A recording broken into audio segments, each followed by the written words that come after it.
de la economía y de cómo afecta a nuestro bolsillo lo que está pasando en todo el país, en la política, en la lucha contra la corrupción, en la estabilidad del país. Y hemos invitado al exministro de Economía, Alonso Segura, también, por supuesto, docente del Departamento de Economía aquí en la Universidad Católica. Gracias por estar con nosotros. Gracias, Rosa María, por la invitación. Ya está usted, digamos, 2 años fuera del poder. Y luego de que ustedes salieran de la gestión de la economía del país, pues hubo un gran bajón. Se esperaba, ¿no es cierto?, un resultado muy positivo el primer año de Kuczynski. Él era economista, su primer ministro era economista, había otro ministro de Economía. Sin embargo, eso no sucedió. Hay varias explicaciones, pero hay un tema de fondo que es que a los precios de los minerales, que es nuestro producto de exportación, no le fue mal. ¿Por qué no creció el Perú? Sí, yo creo, Rosa María, que lo que ocurrió fue que hubo una lectura inadecuada de la situación económica y lo que necesitaba el país.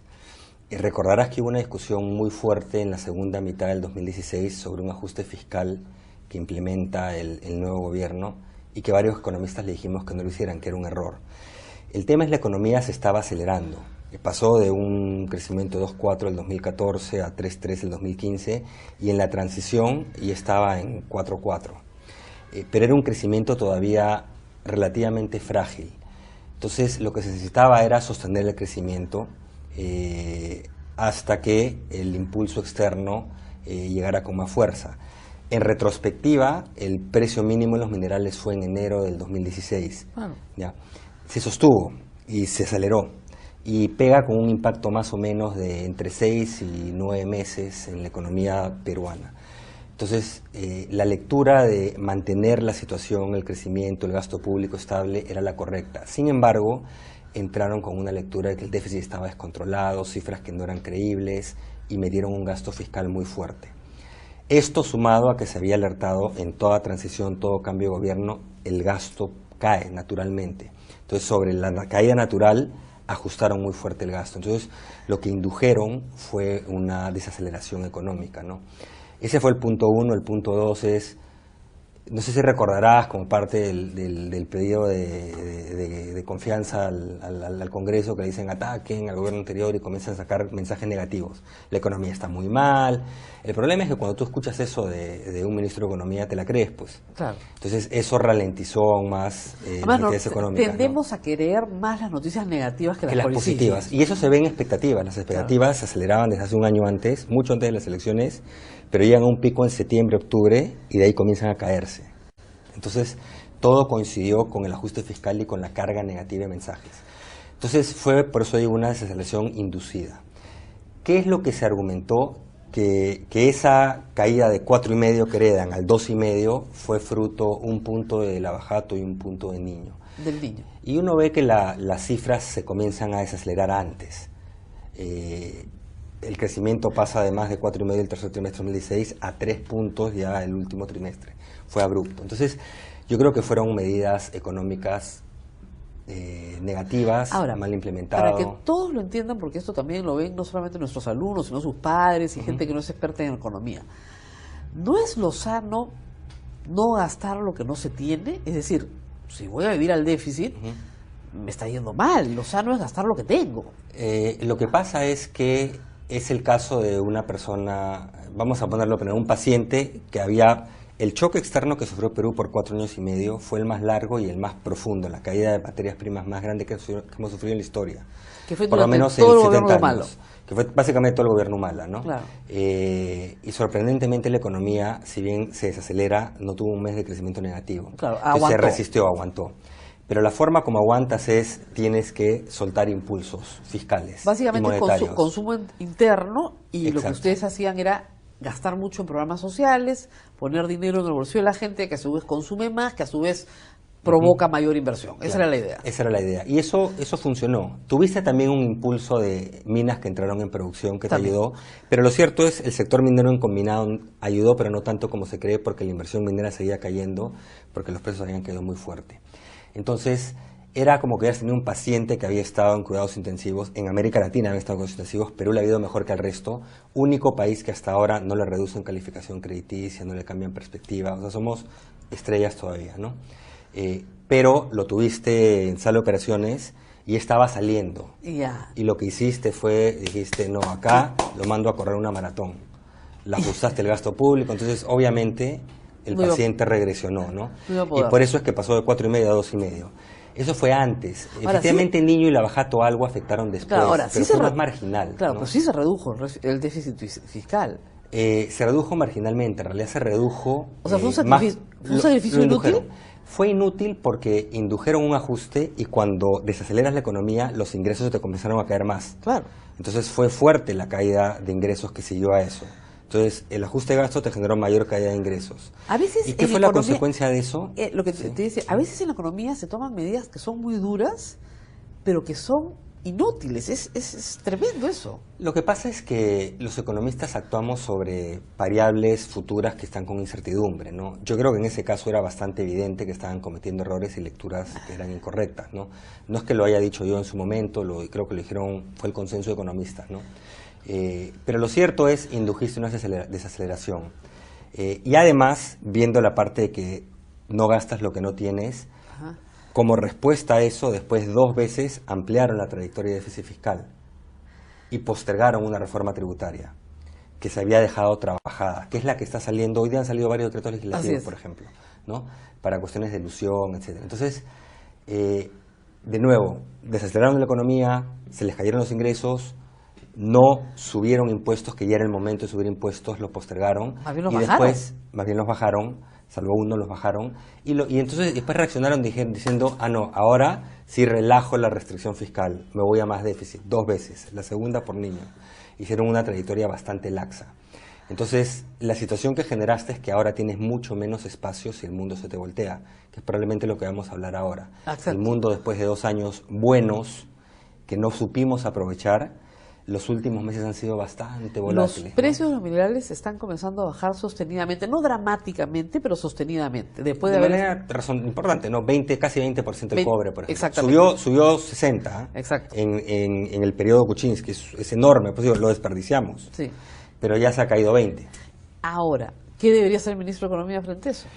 Pero yo creo que todavía es incierto. Lo que están haciendo me parece que es correcto. Están gestionando el momento, yo creo, de manera responsable. Primero lo que tenías que hacer es ese déficit de 3 y pico, ya no lo puedes sostener. Lo que en su momento a algunos nos preocupó cuando después del ajustón amplían 2 veces la trayectoria fiscal, la consecuencia de eso es que te ibas a un déficit de 3% más por 3 años consecutivos. ¿Eso qué implica? Que si el mundo se te voltea o hay una crisis interna, te agarras sin defensas, ¿no? Por eso a mí me parecía también una trayectoria muy laxa. Lo que están haciendo ahora es implementando la reforma tributaria que debió implementarse hace 2 años. Hasta el 17 hay facultades, pero van a seguir después. Y con eso están tratando de mejorar la base de ingresos. Los ingresos de por sí están mejorando porque la economía está saliendo al mismo nivel. 4,5 heredaron en 2016, se fue a 2,5 y a la primera mitad del 2017 está de nuevo en 4,5. O sea, salió a flote al nivel en que estaba. Pero es una recuperación que tiene algo de efecto estadístico y mucho de este rebote externo. Y también de impulso en la inversión pública que no vas a poder sostener hacia adelante. Entonces, lo que tienes que hacer es cambiar de motor. La posta la tiene que tomar inversión privada, que ya comenzó a reengancharse, empezando por sector minero. Claro, ¿no? Pero si tenemos un régimen de inestabilidad política, exacto, nadie invierte inversiones de a 5, 10 o a 20 años en un país donde no sabes qué va a pasar la próxima semana. Sí, yo diría que los 2 factores de riesgo que hay ahora que pueden contaminar el ambiente. Uno es la situación externa, que es predominante, te diría que es el predominante, siempre lo ha sido para la economía peruana, porque ya van varios meses de volatilidad, y los últimos 3 francamente malos. Es prematuro decir se nos viene una crisis externa, ¿de acuerdo? Por eso el gobierno está haciendo bien en este momento en sostener el gasto, el ajuste va a venir moderadamente en 2019 un poco más allá, subir impuestos para consolidar la posición fiscal y generar un poquito más defensas. Si te viene en 1 año, año y medio, un choque externo, vas a tener más espalda fiscal para responder, ¿de acuerdo? O sea, más recursos para poder inyectar. Entonces, ahorita, mi opinión es difícil la lectura, pero creo que es un poco prematuro, yo creo que están en buena senda. La otra parte es la parte política, que efectivamente te puede comenzar a enfriar decisiones económicas, ¿no? Y esa parte es complicada. Pero ahí también yo tengo mi posición. Yo creo que en este momento lo que tenemos que buscar es una limpieza institucional del país. Si te cuesta en crecimiento porque hay fricciones, bueno, es lamentable, pero es el momento de invertir en el futuro, ¿no? Claro, porque en el fondo, o sea, una limpieza institucional te crea instituciones a futuro que sí te van a permitir atraer más inversión. Exacto. O sea, el día que tú tengas un sistema judicial predictible, transparente, vas a tener mucha mejor calidad de inversión que cuando no lo tienes. Entonces es un sacrificio que se hace a futuro. Literalmente es una inversión en tu futuro, ¿no? Entonces yo creo que ahora yo no soy de los que dice, bueno, vean cómo hacen para llevarse bien, ejecutivo, legislativo. Yo creo que hay posiciones bien claras ahí, ¿no? Es necesario una reforma política, una reforma judicial y una reforma electoral. Claro, para poder tener un futuro mucho más claro. Más predecible, ¿no? Más predecible, que es lo que... Porque el inversionista lo que quiere no es que le asegures tanto de ganancias, sino más o menos que las condiciones vayan a ser más o menos las mismas, ¿no es cierto? Más o menos las mismas. Ahora, no sé, pues si el impuesto a la renta es 30%, más o menos sabremos que es 30% en los próximos 20 años. Si tienes algún problema porque tienes problemas con derechos de propiedad, porque te invaden o por lo que fuera, que tú puedes ir al Poder Judicial y en tiempo, en un plazo razonable, va a haber una decisión razonable de acuerdo a ley, no que va a salir cualquier cosa dentro de... Dios sabe cuánto tiempo y Dios sabe a qué costo. Exacto, ¿no? Entonces yo creo que es el momento de atacar ahora, esos temas. En materia de recaudación, ¿por qué les ha sido tan difícil a todos los gobiernos, ¿no? A al anterior y a los demás? ¿Por qué les ha sido tan difícil formalizar el país? O sea, son 50 o 60 empresas que se cargan al hombro el presupuesto público. Sí. Esa es la verdad. Y bueno, un conjunto de personas naturales, pero eso es chiquitito, pero en general son 50 o 60 empresas grandes que cargan todo el presupuesto público o el 60-70% del presupuesto público. El resto, no. Es imposible llegar. 80% de la PIB es informal. ¿Cómo se maneja un país así? Hay dos vertientes, si quieres, económicas para explicar esto, dos razones de fondo. Unos te van a decir que es la informalidad, que también se da en materia tributaria. Y lo otro que es la que algunos creemos que es la razón de fondo y que te explica también la informalidad, o en gran medida, que es la baja productividad de las unidades económicas y de las personas en la economía peruana. Es decir, si las personas tienen bajo capital humano, tienen bajas capacidades para poder desempeñarse en posiciones que generen ingresos altos, entonces no pueden cumplir con los costos de la formalidad, más cuando la RMB va subiendo todo el tiempo. Y las empresas, lo mismo. Cuando tu tamaño de unidad productiva es muy chiquita, el 90 y tantos % de las empresas en Perú son pymes, son muy vulnerables, entonces tampoco pueden cumplir con los costos de formalidad. Entonces, la productividad es el gran problema que te genera esa informalidad. Yo creo que hay temas del ADN del peruano también. Que no le gusta ser formal. Claro, pero también no le puedes exigir a una microempresa familiar de 5 personas, ¿no es cierto?, que cumpla con los costos de la formalidad, porque es prácticamente una empresa de sobrevivencia. Pero se han relajado, o sea, una pyme, por ejemplo, una empresa que entra, por ejemplo, tributariamente al régimen del RUS. No, si paga 1% del total de ventas. Y menos, 20 soles al mes, o sea. Exactamente. Entonces, no va por ahí. Pero el problema es que al entrar a la parte tributaria también entra a la laboral. Y es ahí donde no puede cumplir. Que también es un régimen bastante más flexible, ¿de acuerdo? Sí, pero igual tiene costos. ¿Por qué no? Pero son costos muy bajos, esos sí son muy bajos. Claro. El sistema o el sistema laboral, régimen laboral oneroso en el país, y más que oneroso, en el cual es sumamente inflexible, es el general. Sí. Pero varios de los regímenes especiales que existen tienen, digamos, costos bastante más razonables, pero no cumplen con esos tampoco. ¿Por qué? Como te digo, la razón yo creo que va por dos caminos. La principal es que tienen muy baja productividad y como tu economía informal es tan grande, están cómodos viviendo en ese mundo informal, ¿de acuerdo? Claro.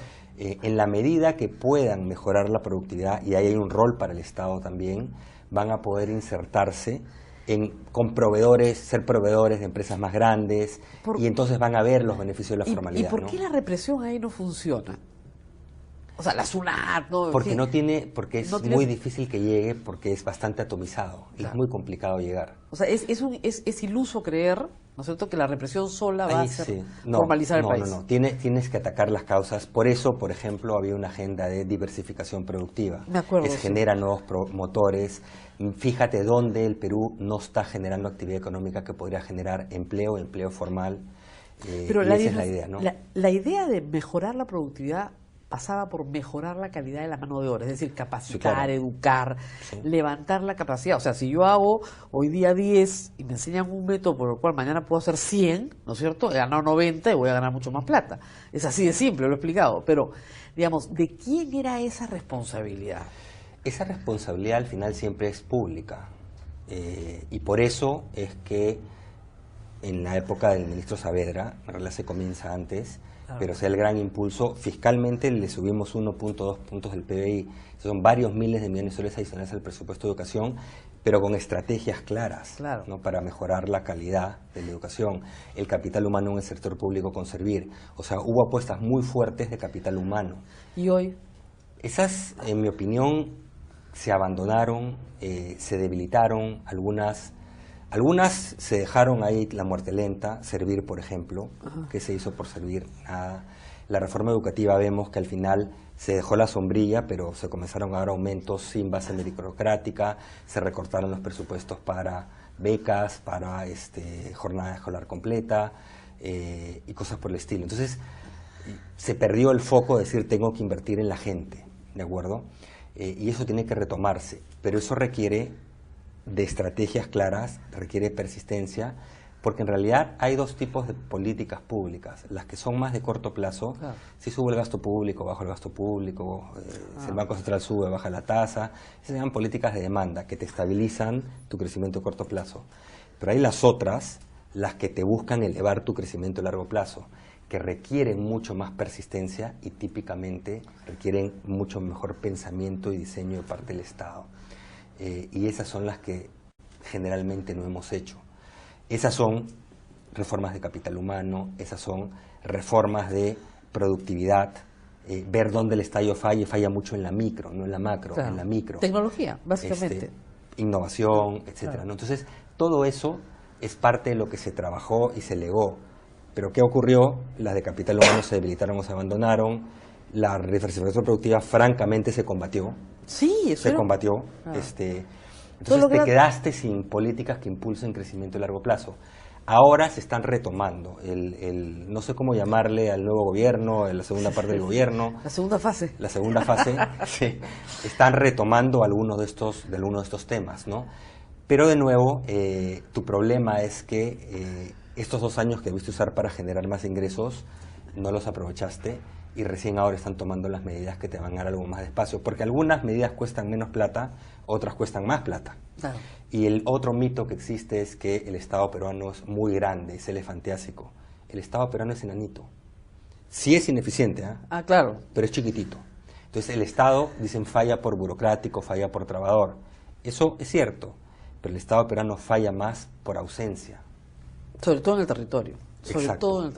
Entonces necesitas un Estado que comience a asumir esas responsabilidades, ¿no? Y que coordine con el sector privado. Nadie quiere un Estado grandote, pero cualquier historia de éxito peruana vas a ver que es una historia en la cual el sector público ha tenido un rol fundamental. Agarra agroexportación. Analfabetismo. Analfabetismo, pero no, agarra agroexportación. Claro. ¿Hubiera sido posible la agroexportación si no se negociaban tratados de libre comercio? Claro. Lo hace el Estado. Si no tenías un SENASA que funcione, sin una ley de promoción agraria. Exacto, ese es el Estado que sienta a pensar cómo me adecuo a las necesidades del sector. Entonces, cuando el Estado, ¿y por qué en otros sectores no ha funcionado? Porque el Estado no ha pensado de esa manera, ha estado simplemente ausente. Bueno, nos tenemos que despedir. Unas palabras final. A ver, de acá a 12 meses, ¿optimismo o pesimismo? Yo creo que cautela. La economía está yendo mejor. Es temprano para sonar campanas de alerta. Entonces, yo creo que confianza que la economía está en torno al 4. El 5 que se proyecta para el 2021-2022 no lo veo en el horizonte. Pero digamos, los tiempos están mejores de lo que estaban hace unos meses. Si el mundo se estabiliza, yo creo que la cosa va a estar en torno a lo que estamos viendo, ¿no? Y lo que sí, y es complicado, tenemos que invertir más en nuestro futuro en un horizonte más largo, ¿no? Ahí están las grandes reformas. Ahí están sí. Las de verdad. Yo no les digo la de segunda generación porque para mucha gente eso es todo y nada, pero este tipo de diversificación productiva, cosas concretas, educación, capital humano en general, agenda OCDE, ¿no? La agenda OCDE es gobernanza pública, que es lo que más necesitamos, también ha quedado medio a la deriva. Todas esas son tus miradas al futuro, ¿no?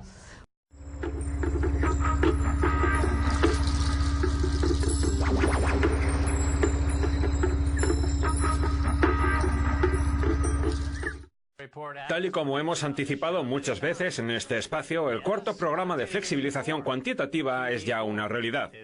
Una prueba más de que las estafas Ponzi no se pueden desmontar y de que la economía ha pasado a un segundo plano en favor de la emisión de moneda y la manipulación bursátil. Señor J.J. Clayton, es usted un maestro de la manipulación. Debería darle vergüenza. ¿Stacey? A ver, el presidente de la Comisión de Bolsa de Valores se llama Jay Clayton, luego está Jay Powell, que es el presidente de la Reserva Federal y que dijo hace poco eso de que había que dejar de calificar sus disparatadas herramientas de política monetaria como poco convencionales. En fin, vamos a ver unos cuantos titulares de MarketWatch, la publicación del Dow Jones, para ver un poco cómo están las cosas. La economía estadounidense solo generó 75.000 puestos de trabajo en mayo con un crecimiento salarial que emite señales de alarma. Pese a que la tasa de desempleo está en el 3,6%, una tercera parte de los estadounidenses afirma necesitar un trabajo esporádico aparte para pagarse gastos. Según Bank of America Merrill Lynch, los inversores son tan pesimistas respecto a la bolsa que es hora de pensar en un mercado al alza, lo cual resulta de lo más extraño porque la bolsa está mucho más alta que en los meses previos a la crisis financiera del 2007-2008. Tienes razón en lo que has dicho antes, no hay un J sino dos. J. Clayton, de la Comisión de Bolsa y Valores, y J. Powell, de la Reserva Federal. Pues bien, hace poco uno de ellos, Clayton, fue entrevistado en uno de los medios tradicionales y dijo que es imposible crear un fondo de inversión cotizado del Bitcoin porque para eso habría que resolver el problema de la manipulación, sin darse cuenta de que lo que hace cada día desde la institución que preside es asistir a la mayor oleada de delincuencia y manipulación del mercado de la historia. Hablamos de un auténtico mafioso, un personaje que debería ser castigado con dureza e incluso encarcelado por sus comportamientos. El problema es que la manipulación ya es parte de la economía. Fíjate si no en el dineral, en multas que pagan los bancos por sus manipulaciones, como ha sucedido en la última semana en la que una de estas entidades ha tenido que pagar una sanción de 91 millones de dólares. La bolsa no existiría sin fraudes. Exacto. Clayton es como un pez en una pecera. Sí. Está tan rodeado de fraudes que no es capaz de detectarlos. Menos mal que para eso está el Bitcoin, para acabar con personajes como J. Clayton y con la Comisión de Bolsa y Valores, porque ambos son una desgracia. Por cierto, lo de decir que los inversores se muestran pesimistas respecto a la bolsa es un auténtico despropósito. Sería la primera vez desde 1984, e insisto, no se puede decir eso cuando el mercado cotiza en máximos históricos. Además, si incluimos en el cálculo las recompras de acciones, una práctica que debería ser ilegal, amigo Clayton, la relación precio-beneficio jamás había sido tan elevada, ni siquiera en 1929.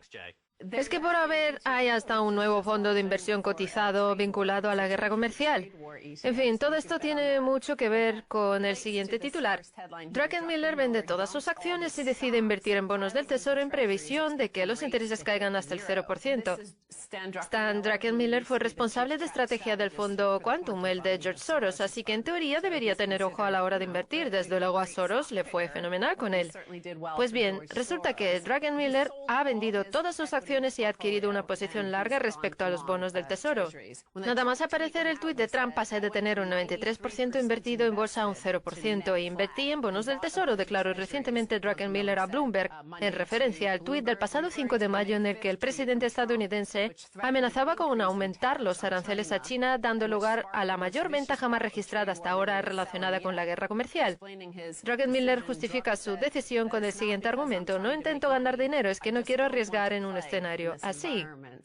Ha sido una especie de arrebato. La semana que viene, a lo mejor, llega Druckenmiller y dice que ha adquirido una posición larga del 150% en el mercado bursátil. Lo bueno de tener un fondo de cobertura es que no hay que pagar comisiones por liquidar la cartera ni por recuperarla, así que es mejor no hacerle mucho caso. Que además, los fondos de cobertura nunca obtienen un rendimiento superior al del mercado. Lo que ha tenido Druckenmiller en los últimos años ha sido mucha suerte. Él y George Soros son los inventores de la llamada reflexividad, que es el término que utilizan ellos para referirse a la manipulación de los mercados. De hecho, Soros llegó a decir que si se quiere amedrentar al mercado bursátil basta con manipular los precios. Manipulación, señor Clayton.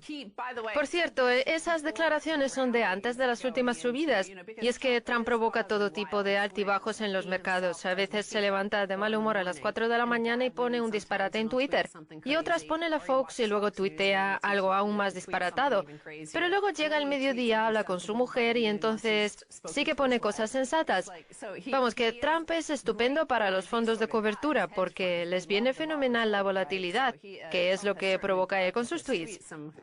Por cierto, la cara que tienes ahora mismo me recuerda a la de muchos líderes mundiales cuando leen los tweets de Trump, en plan, ¿qué pasa? ¿Que estamos en guerra?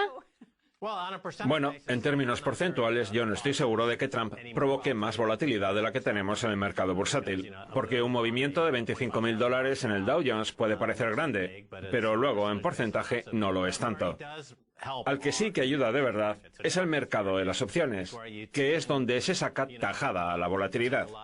Por ejemplo, si una opción de $5 sube y baja 20, 25 o $30 al ritmo de los tweets de Trump, ahí sí que en efecto se puede ganar un dineral. Fíjate, por ejemplo, en Microsoft, que manipula las ganancias que publica comerciando con opciones de sus propias acciones.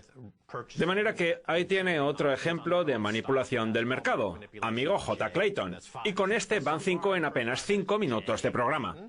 Vamos a ver qué más cuenta la noticia. En lo que respecta a otras clases de activos, Druckenmiller señaló que aunque los bonos del Tesoro han perdido interés en medio del auge bursátil de los últimos días, siguen siendo la mejor opción en caso de deterioro económico y mucho más aún si los intereses caen otro 2%, hasta 0 o en negativo.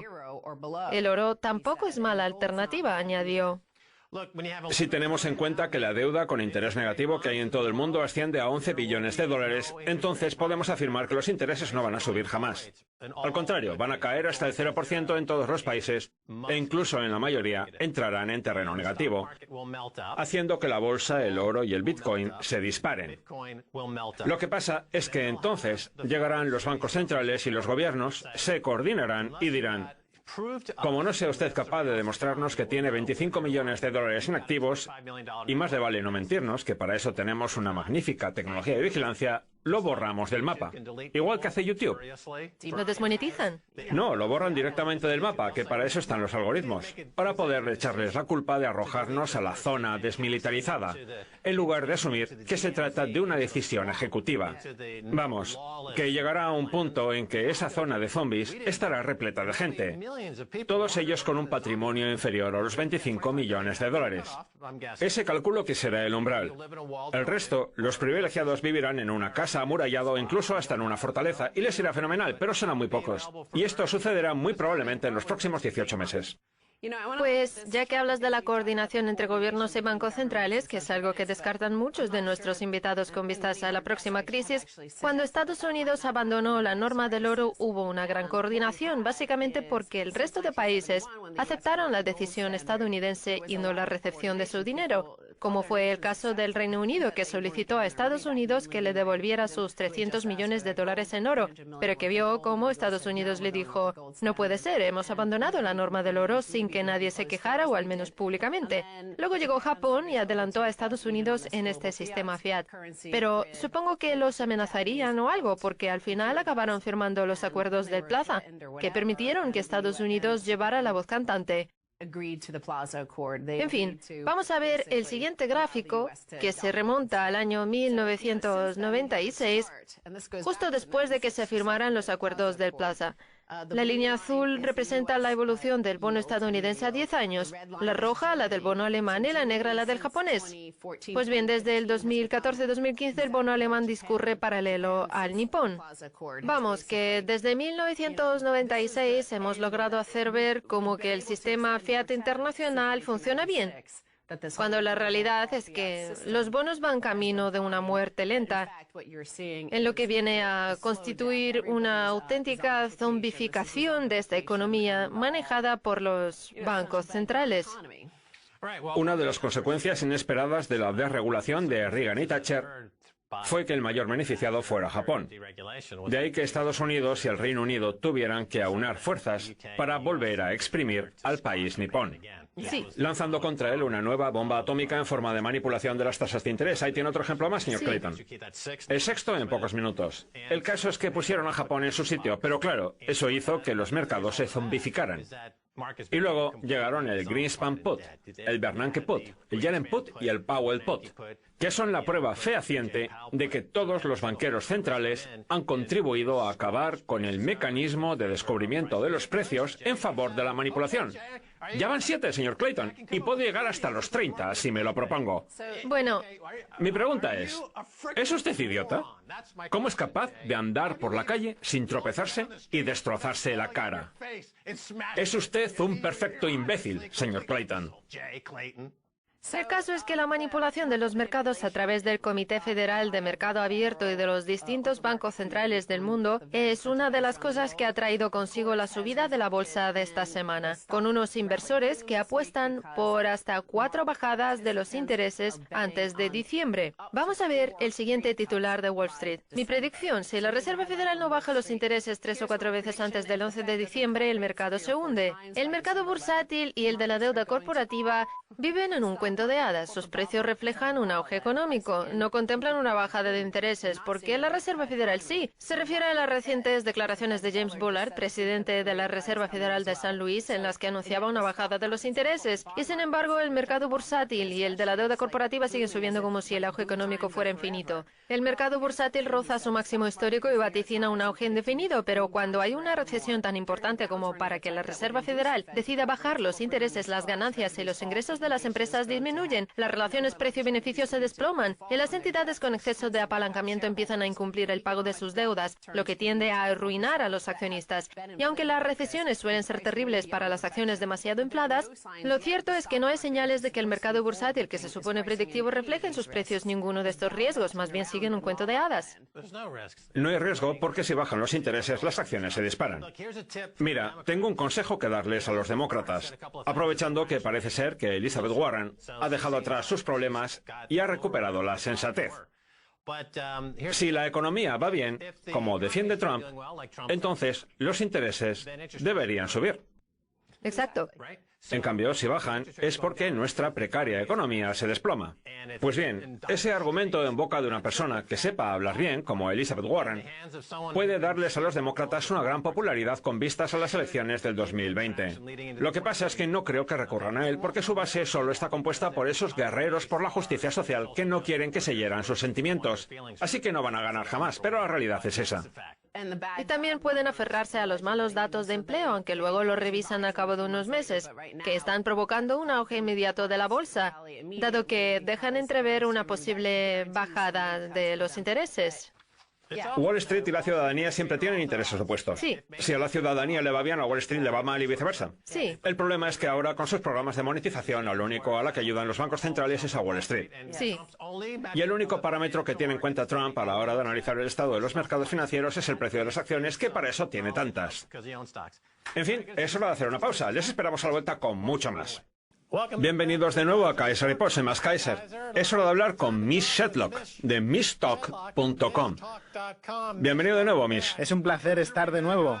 Por cierto, Stacy me acusa de haber perdido toda credibilidad. ¿Qué opina usted? Pues de eso precisamente quería hablarle, porque acabo de toparme con una cosa impactante en Internet, con Mish Shetlock parodiando la canción Johnny B. Good, solo que con el título Bubbles Be Good, en alusión a las burbujas, un auténtico homenaje a la Reserva Federal, en el que sale usted cantando y bailando. Ya sabía que Chicago era famoso por sus críticas teatrales y por las comedias del club Second City, pero desde luego no me esperaba que fuera usted una estrella de tal envergadura. Pues sí, Max. Lo grabé hace un par de semanas y estaba esperando a que Powell anunciara que bajaba los intereses, que usted y yo sabíamos que iba a hacerlo. Pues bien, hace unos días llega Powell y dice que lo que antes era poco convencional, ahora ha dejado de serlo. ¿Y qué pasa? ¿Que los intereses van a mantenerse en el 0% indefinidamente? Es así como hay que interpretar las cosas, porque así es como las interpreto yo. Y no ha hablado de una posibilidad, no. Ha asegurado que van a hacerlo, a llevar los intereses todo lo abajo que se pueda. Es una forma de decirle a todo el mundo que van a bajarlos hasta el 0%. Eso es lo que denuncia su vídeo, Bubbles Be Good. Usted siempre ha dicho que lo de subir los intereses era una farsa y vaticinó que Jerome Powell los bajaría. Pues bien, ahora llega, hace un vídeo como ese y al poco tiempo Powell realiza ese anuncio, que demuestra que usted tenía toda la razón, aunque es cierto que se trataba de algo tremendamente previsible. Porque, como dice nuestro amigo Mitch Firestein, las estafas Ponzi no se pueden desmontar. El problema es que la Reserva Federal se encuentra atrapada precisamente en una estafa Ponzi, igual que el resto de los bancos centrales, por lo demás, que son cómplices de ella. Dígame, Mitch, ¿qué tiene que decir al respecto? Si recuerda, en septiembre y en diciembre del 2018, la Reserva Federal dijo que había puesto el piloto automático hacia un ajuste cuantitativo con al menos 2 subidas de intereses. La mayoría de los gobernadores del Banco Central decían que habría 3, e incluso algunos abogaban por 4, e incluso 5.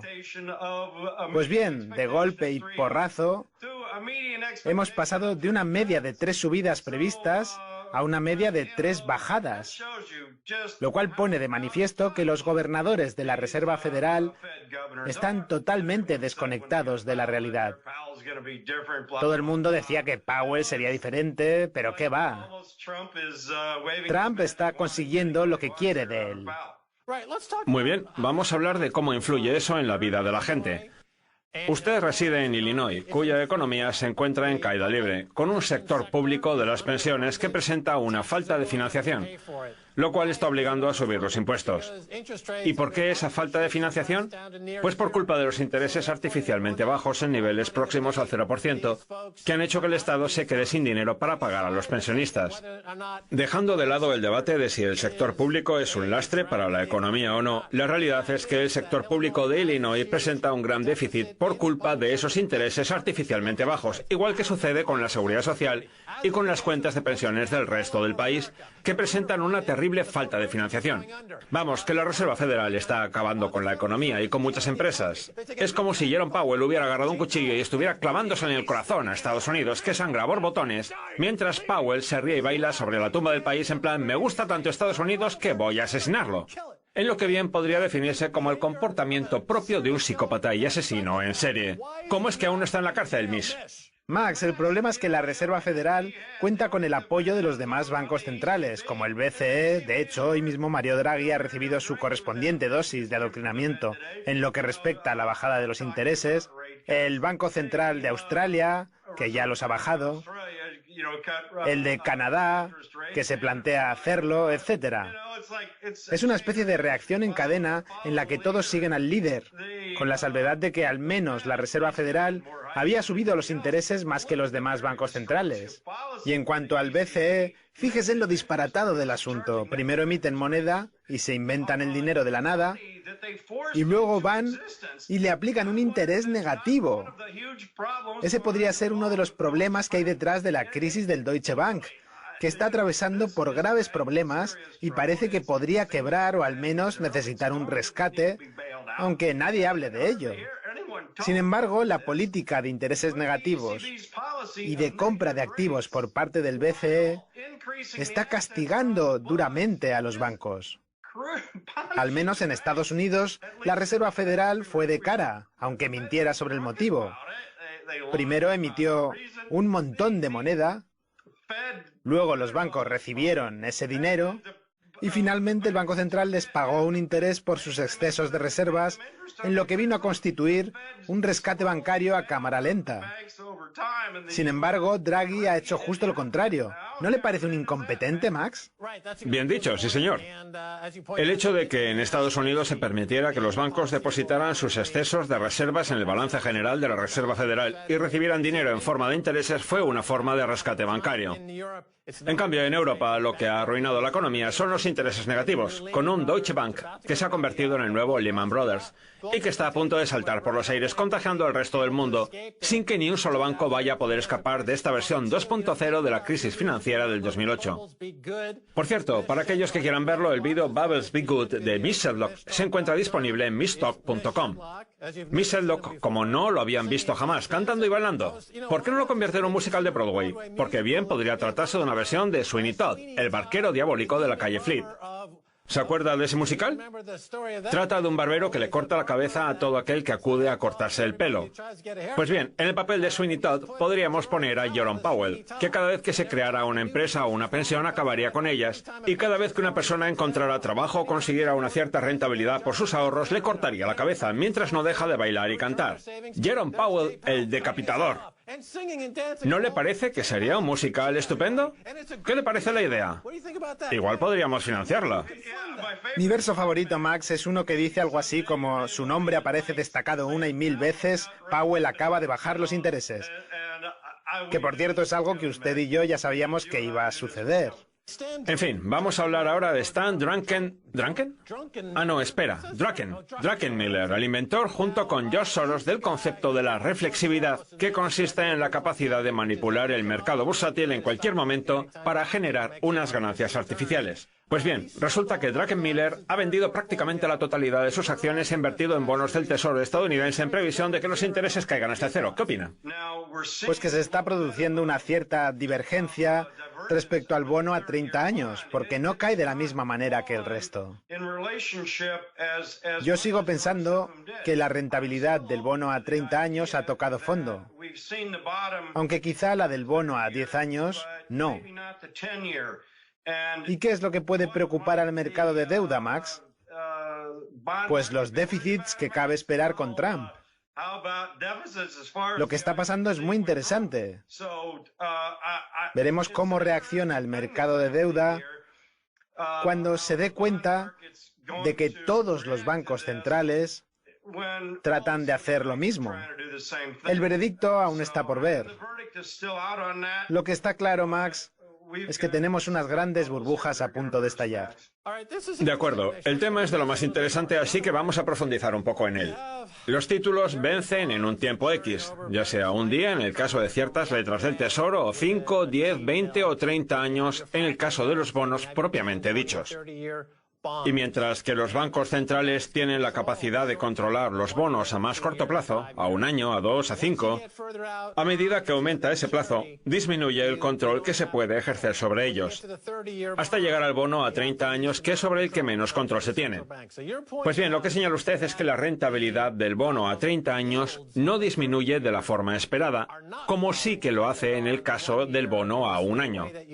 Es decir, que según su análisis, el bono a 30 años está preparándose para el futuro, para cuando todo salte por los aires y el precio de los bonos, tras 40 años de continuas subidas, empiece a disminuir y estalle la burbuja, Amish.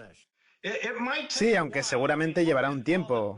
Fíjese en la cantidad de veces que se ha vaticinado el estallido de los bonos japoneses y del yen, y aún no se ha producido. Mire, el concepto en sí de los intereses negativos es un auténtico sinsentido, algo que debería ser imposible en un libre mercado, porque desde luego a nadie se le ocurriría tener un dólar dentro de 10 años en lugar de tenerlo hoy. Y sin embargo, eso es lo que se desprende de los intereses negativos, cuya base ya es de por sí un completo despropósito. En cambio, los bancos centrales siguen empeñados en ello.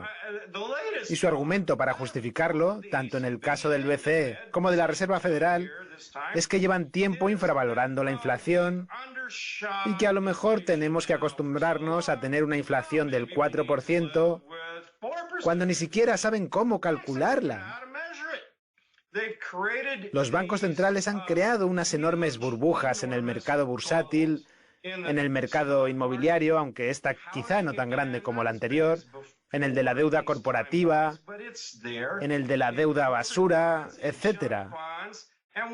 Y cuando estas burbujas estallen, provocarán una deflación de los activos. Lo que pasa es que la Reserva Federal ni siquiera entiende el problema contra el que dice luchar, porque la deflación rutinaria no puede considerarse un problema como tal.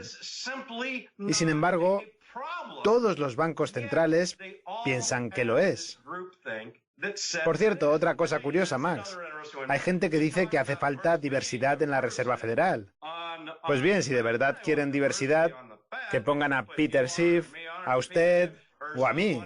Vamos, que no se trata de un problema de falta de diversidad a nivel racial, sino a nivel de pensamiento económico, porque toda esa gente que está ahora piensa igual. Lo de los bonos con interés negativo es como si una empresa de comida rápida empezara a dedicarse al negocio de la eutanasia y creara el McMuerte. En plan, únase a McMuerte, sociedad anónima, aunque tenga garantizado que perderá dinero con ello. Sí. Vamos, que es algo que atenta por completo contra cualquier ley económica. Sí. Porque sería una forma de vender la muerte, de que la gente pagara por morir. De hecho, yo creo que la Reserva Federal debería meterse en el negocio de las bolsas de cadáveres porque está a punto de asesinar a 80 millones de personas. En fin, Miss, tenemos que irnos. Gracias por haber estado en Kaiser Report.